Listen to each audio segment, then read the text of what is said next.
Hey guys, and welcome to a new video. If you don't know, I made a video about a month or two ago called TF2 Contracts Suck, which was a rant type video about why I don't like TF2 contracts, fairly obviously.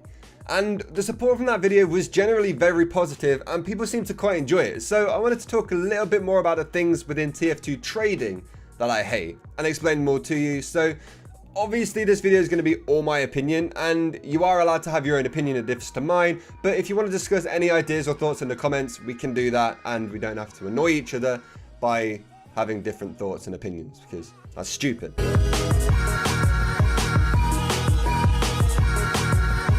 So let's start this video off with a very obvious one, and that is the key prices. Now, I've been playing TF2 for 6 years or something like that, which is ridiculous. And when I started getting into trading more, I don't think I was ever paying much more than 4 to 6 ref a key. Nowadays, you're paying upwards of 30 refined for 1 key. Now, I get this has to do with there being too much ref in the game and that being devalued and stuff like that, so keys are also more refined because they're staying at the same price, and it's just horrible.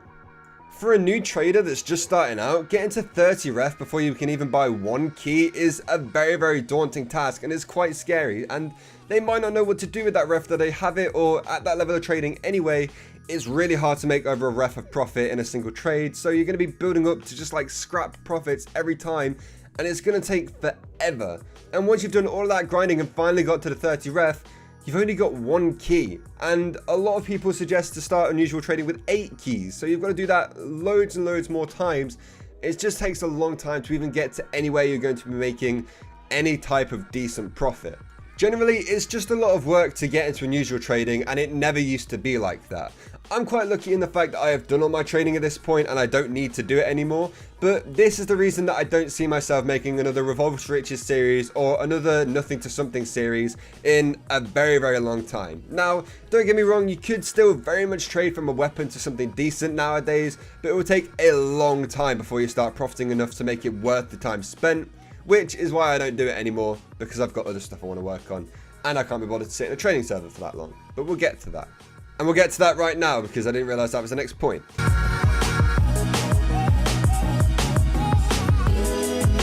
Another thing I hate about trading is the trade servers. They are barely even trade servers anymore. Nobody is there to trade really, and the ones who are just selling some like awful items and charging loads and loads of extra price on it because it's got a spell or something, or an awful strange part, or some boring colored paint, and they want the whole value of the paint on top of their hat because they have no idea that that's not how trading works at all. And let's be honest, most people on trade servers nowadays are just there to play sniper and practice headshots in the massive trade plaza doors. Like, people generally don't want the items that you're selling there. They will undercut the hell out of you and offer you garbage items for yours. It's boring to play in trade servers. It's boring to deal with the people in them, which is why trading has mostly moved to TF2 Outpost and other trading sites, and barely in game, at least when I was trading towards the end of it. Now, don't get me wrong, I do think this is different for unusual trading though, since you can talk to the person much quicker, but that's only if you have a decent unusual, or are selling something people are genuinely interested in, or selling it from a lot of discount or something like that. But it's back to spamming your 15 binds with all the items you're selling as well, your quick buy trades, your grand's phone number, and a bunch of other stuff people won't read because you're spamming the chat with it, and it's just annoying to look at.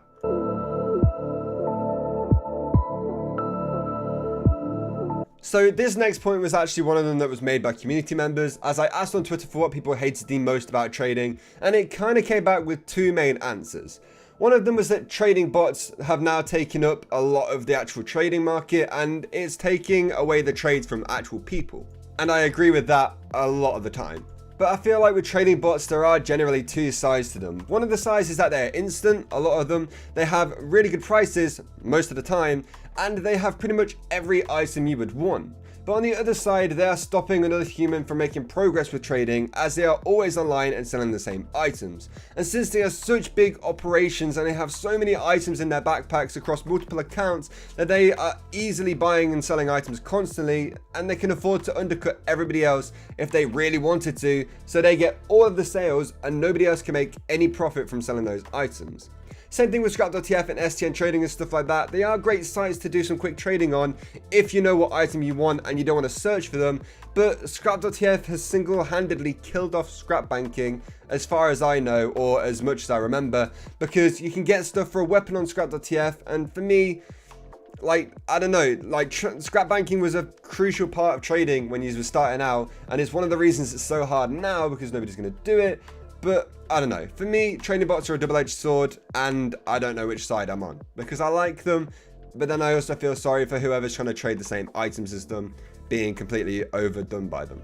The second community point was kind of like the sheer amount of time it actually took to make any progress within trading, and I feel like that links in quite well with the trading bots thing, because they take away your trades a lot of the time and they sell the same items as you and stuff like that. And I don't know, I think I've already touched on this in the video anyway, so I don't know, at least the community is agreeing with me on some of these points. I'm quite happy with that, but then again, not happy with it because, you know, it's about taking a lot of time to trade, you know, so.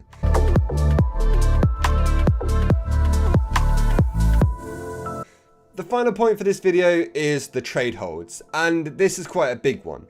So obviously we have the mobile authenticator, right? You have to use this if you want to trade instantly anymore. If not, there's a trade hold on that trade for 7 to 15 days or something like that, which is, let's admit, it's very stupid.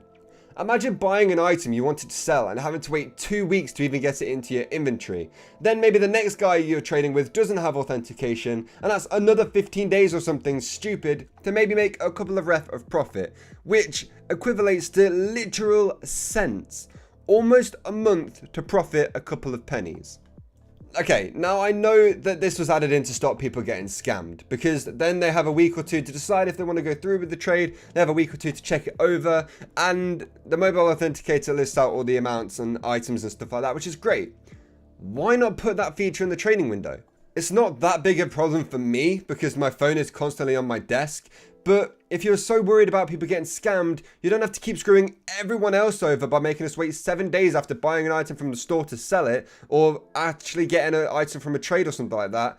I mean, the only item you should ever buy from the Manco store these days is keys and like new event passes whenever they come out, but they don't do that very often. In fact, even marketplace.tf is cheaper to buy keys and you can trade them instantly, but that's a point for another video, I guess. If you put in the trade window the amount of keys someone has put into the trade, or the amount of ref, the amount of scrap, or whatever, people will be able to see it much easier, and they won't have to count each item on a buggy as hell trade window that hasn't been updated in about like 5 years or something stupid. And maybe if you linked up with backpack.tf or any of the other pricing websites there are for other games, you could easily get an insanely accurate database and have the prices of all the items displayed onto the trade so people know if they're getting a good trade or not. Or you can actually teach people how to not get scammed and having that stuff on Steam. Don't penalize the people who took the time to learn about trading and who know what they're doing just because a few random people, potentially kids, are getting completely scammed or something like that because they're new and they aren't being taught how to actually trade. You have to teach these new people how to do it, because if it's actually directly there on Steam, they will see it. They're not all going to go onto YouTube and Google a how to not get scammed guide, because YouTubers are making them, but not everybody is going to be checking it. Like, just put that stuff on Steam when somebody is about to make a trade, so they actually have a guide of how to not get scammed and how to tell the most easy scams apart from actual real traders. I'm doing my best to stop people from getting scammed. It's still happening anyway, and then it's still technically our fault and not Valve's. So, you know, it's your own fault people are getting scammed. So anyway, that's going to do it for the video, guys. I hope you did enjoy it. If you agree with any of my opinions, then do let me know. I'm going to be trying to respond to a bunch of comments from you guys. Also, make sure you follow me on all my socials and stuff like that. Links will all be in the description. Subscribe if you're new, and I'll see you all next time. Goodbye.